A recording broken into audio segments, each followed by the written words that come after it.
ধাক্কা দিয়ে বাড়ি থেকে বার করার আগে এখান থেকে চলেন। আমি তোর কাছে একটা জিনিস চাবো, আমার দিবি বাজান। আমার পুরো জীবনটাই তো তোমার নামে, কি চাও খাও, আমি আমার কলিজারা সিরা দিয়ে দিব তোমার। আমার মায়ের বিয়ে করবো বাজান।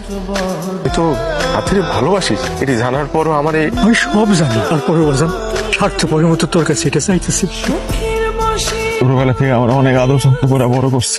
আজকে একটা জিনিস জীবনে প্রথম আমি না করতে পারি না। তোমার চাচার কথা মাই কেন?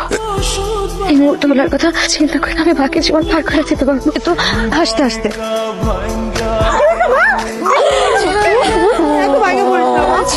আমার সাথে কোনো অন্যায় করিস না, আমার সাথে কোন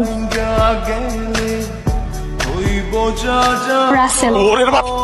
ভাইয়া ভাইয়া ভাইয়া, তুমি ওর কথাটা আগে শোনো প্লিজ। শেষ করেন ভাইয়া। আমার আব্বাই আমারে জোর করে খালার বাড়ি পাঠিয়ে দিয়েছিল। আমার খালায় আমারে দিনের পর দিন ঘরে আটকে রাখছে। আমি অনেক সুযোগ খুঁজছি পালায় আসুন, সুযোগ পাই নাই।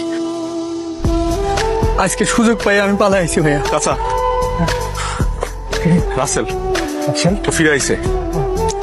আমারে আপনারা মাফ করে দেন, আমি সুমিরে বিয়ে করতে চাই। ওরে আমি অনেক কষ্ট দিছি চাচা, আর কষ্ট দিতে চাই না। আমি ওরে এত ভালোবাসবো যে ওর সব কষ্ট আমি ভুলাই দেব। সাথে সাথে তুমি এনে কি করো? চাচি, আমার মায়ের জীবন নষ্ট করে তোমার শান্তি হয় নাই?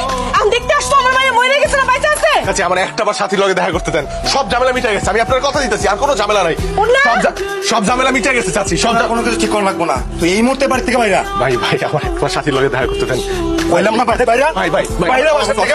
ভাই আমি বাইরা।